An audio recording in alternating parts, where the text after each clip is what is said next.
sobrang... Actually, naiyak talaga ako. Pinigilan ko lang yung luha ko. At naiyak na ako, pinunasan ko lang, tapos tumahan agad ako. Kasi, yung kanta na A Million Dreams, it says a lot of things eh. And to hear that song from a young boy, katulad ni Nevin, Mac at Jello, sobrang naiyak talaga ako. Pero yung performance ni Nevin dito, sobrang, masasabi ko, sobrang linis. Ramdam na ramdam ko, tagos sa puso ko, yung pagka-inosente ng boses niya, na sinasabi niya lang, sobrang dami kong pangarap. And kahit bata ko, maaabot ko yan isa-isa. Parang ganun yung sinabi sa akin. Kaya, I give him this reaction na heart, kasi talagang naantig yung puso ko sa performance. Minsan talaga, hindi mo kailangan ng maraming technique pag kumakanta ka. Lalo na kapag pumasok ka dun mismo dun sa awitin.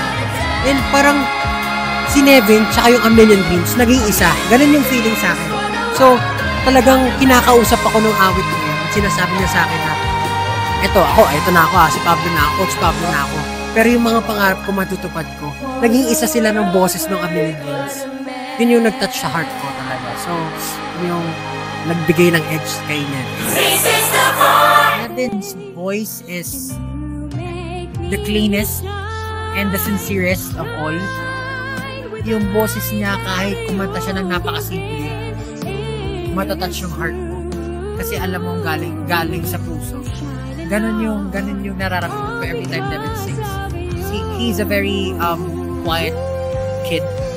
Pero pag nagpa-perform siya, lumalabas lahat ng nakakatuwa kasi ako rin, I'm somewhat parang introverted. Pero pag nagpa-perform ako, nailalabas ko lahat ng gusto kong sabihin, gusto ko emotion. So, ganun yung nakikita ko yung Nevin. I'm just impressed how agile yung vocal ability niya. Tapos yung notes na kaya niyang abutin.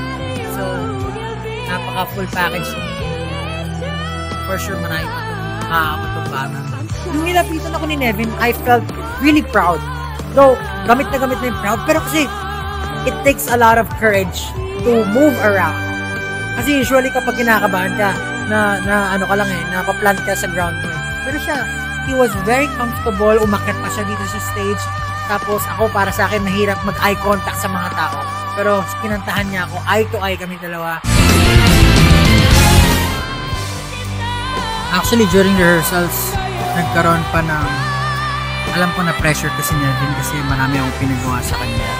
Marami akong binago sa arreglo, pero kasi I take them as artists and I want them to think kung ano sila, kung saan sila maging komportable sa pagpa-perform. And he was man enough to choose or decide kung ano man yung gagawin niyang performance today, and he was able to pull it off. So, congratulations, Nevin. I'm so proud of you and good luck sa mga susunod mong performance.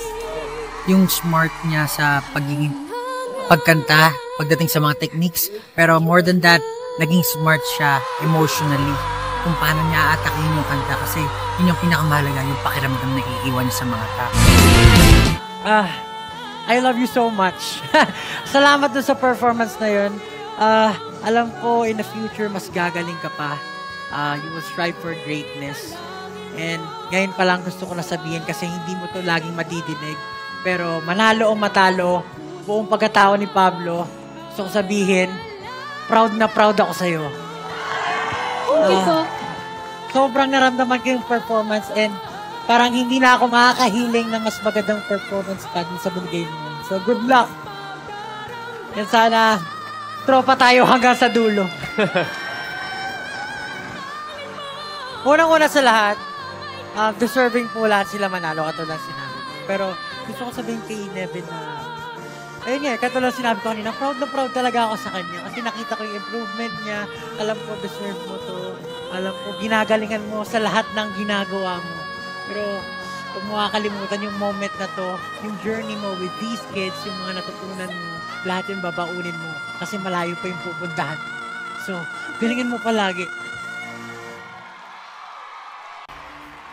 Our grand winner is ngayong 2024, Nevin Garcinia!